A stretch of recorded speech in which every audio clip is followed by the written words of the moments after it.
Sinusulong din ng DA ang paggamit ng mga science-based at climate-resilient technologies para sa pagsasaka.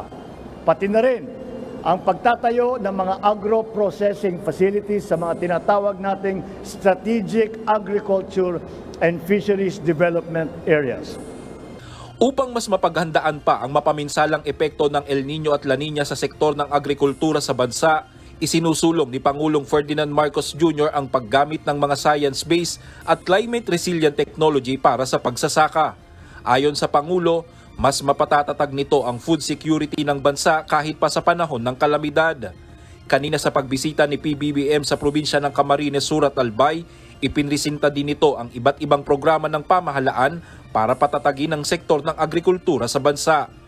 Para naman sa long-term plan, para sa matagalan na plano, ang DA rin po ay masusing nagpaplano at nagpapatupad ng mga paunang hakbang tulad po ng pagpapagawa ng ating nakita ng mga farm-to-market road, pagpapalawig ng mga lupang sakahan at palaisdaan, pagsasaayos sa sistema ng irigasyon at ilang pang mga infrastructure project.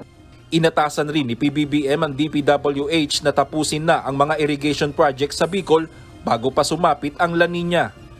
Kasabay ng pagbisita ni PBBM sa Bicol, namahagi din ng Pangulo ng cash assistance sa mga magsasakang naapektuhan ng El Nino sa rehiyon.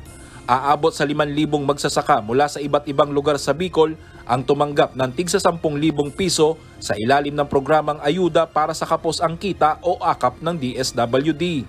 Bukod dito, aabot naman sa 5.91 million pesos na halaga ng mga kagamitan sa pagsasaka ang ipinamahagi sa mga Agrarian Reform Beneficiaries Organization gaya ng mga compact rice mill with polisher, 35 HP harvester, corn sheller, hand tractor at marami pang iba.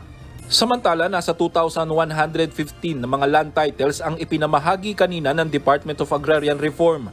Personal na inaward ito ni Pangulong Ferdinand Marcos Jr. ang mga titulo ng lupa kasama si Department of Agrarian Secretary Conrado Estrella III sa mahigit 1,965 na Agrarian Reform Beneficiary sa rehiyon ng Bicol. Kabilang dito si Tatay Anacleto na isang magsasaka. Ayon sa kanya, 20 taon na niyang nais ipatransfer ang titulo na minana niya pa sa kanyang magulang, subalit wala siyang panggastos. Malaki-laking tulong ito. Siyempre, sa tagal ng ngayon ito nakuha eh. Yan lang. Malaking tulong po talaga. Si Mang Rolly naman laking pasalamat dahil nakasama siya sa napiling benepisyaryo.